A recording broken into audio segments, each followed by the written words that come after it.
అలా అండి ఇప్పుడున్న సమాజంలో పుట్టిన పిల్ల కాంచి మొదలు పెడితే సచ్చే ముసలోళ్ళ దాకా చెప్తున్నా. ఆడోళ్ళకి, ఆడ ఊరగాళ్ళకి, ఆడ మా పెద్దోళ్ళకి, మీరు బయటికి ఏదైనా పోయేటప్పుడు పర్సులా ఇంత కారం పోసుకొని షాక్ పెట్టుకొని పోరు.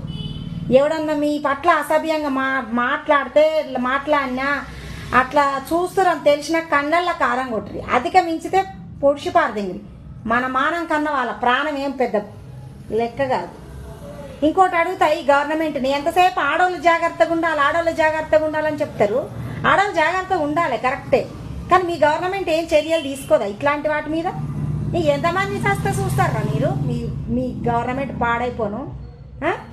మీరు ఇట్లా రేపులు గీపులు చేసిన వాళ్ళని, ఇంత అమానుషంగా ప్రవర్తించిన వాళ్ళని కుక్కలు కాల్చినట్టు కాల్చి రోడ్డు మీద ముక్కలు ముక్కలు కోసి కింద మీద కోసి కారం పెట్టి ఒకరిని చూస్తే ఇంకోనికి భయం అయ్యేలాగా. ఇంకోటి ఏంటంటే ఈ ఉచితాలు తీసేరా మీ మీద మా నోయ. మీ గవర్నమెంట్లు పాడైపోను.